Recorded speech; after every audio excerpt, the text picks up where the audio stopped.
Well, hello everybody. We are doing something cool, doing something awesome. It's a template video. I get asked by a lot of my students how to make a template, what kind of template do I use? I've simplified my template over the years and I think it's powerful. It uses audio engineering tricks to route signals to buses and keep frequencies separated while keeping vocals, clear. Lots of different things here just to organize all of our signals and our groups, and I'll show you how we do that. Let's go ahead and break this down. I have a vocals and samples group, drums, cymbals and highs, mids, lows, effects, and the buses. Now I separate by frequency, so lows, mids, highs. All the sub bass, all the most important frequencies go in these lows. Those are important. That's 100 hertz and below. The mids is 100 hertz and above. This holds like melodies and basses and anything else that doesn't need its lows to play, we'll put in there. Cymbals and highs, these are all like the tops of a drum set. Rides, hi-hats, crashes, those are what I talk about. Those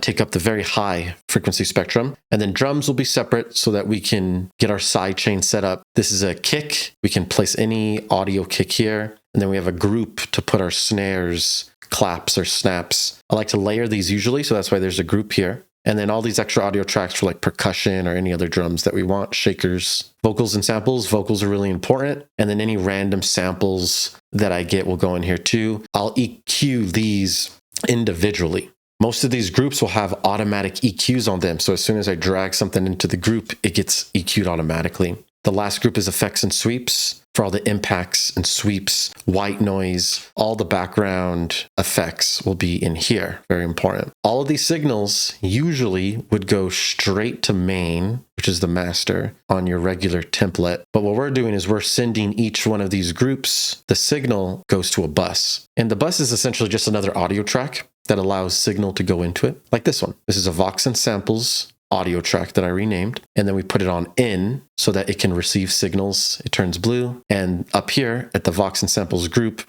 I make sure to route the signal to the bus. So I tell this group, and I change the signal here, and I tell it go to the Vox and Samples bus, which is right here. Now, I want to do this manually so that you understand how to do it. So we'll go ahead and do that now. I want you to see first, though, we have a vocals bus, drums bus, lows bus, mids bus, high bus, and effects and sweeps bus. The lows, mids, highs, and effects are grouped in this sidechain group. This is where our sidechain is. So this sidechain is affecting all of these groups. The only thing the sidechain is not affecting is these drums and these vocals, which are above the sidechain group. But all of these are within the buses group.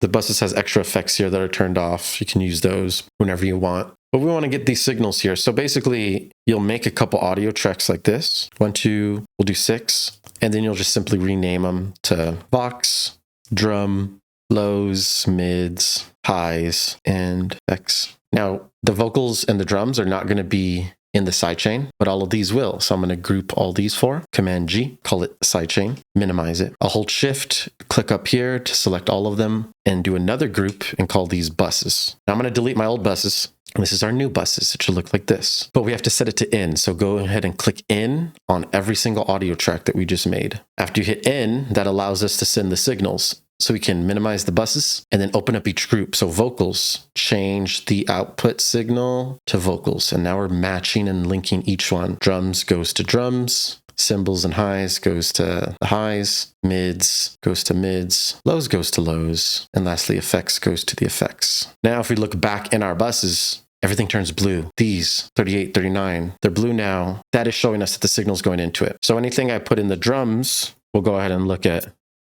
how the signal gets routed. So we drag something like this in. And let's look at the signal flow. So right here, I'm looking to the right at this audio signal. This is playing. It gets sent to this drums group, which is playing over here. Minimize the drum group. And we look down here, it's going to the buses now. Now, this is the drums bus. And if you see here, this signal goes to the buses because it's in the group. And you'll see the signal here. And then the buses goes to the main, which says right here. And then the signal finally ends at our master down here.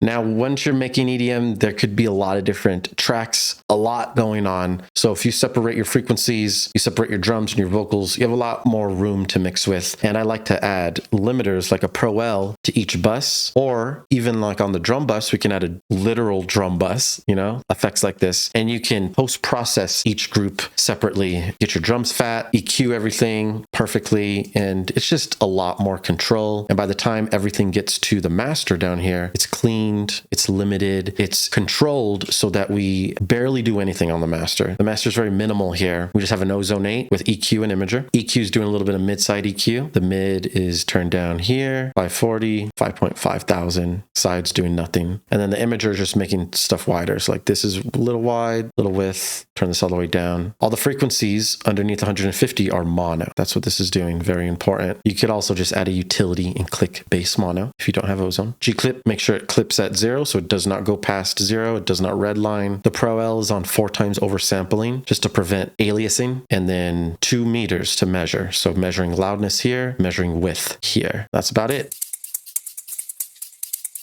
That's the template. I can go and easily work from here. To save this live set as a template, all you need to do is go to File at the top, hit Save Live Set as Template. It'll pop up right here. You can rename it to Template Fun Time, and then you have to right click it and hit Set Default Live Set, and then it will be your default. This template will be in the description below so that anyone can download. If you guys want to support me, please go to my Patreon and the link in the description and get presets from the past 3 years, as well as all the projects as well for a low price. You guys enjoy it, have fun making music, and I'll see you guys later. Peace.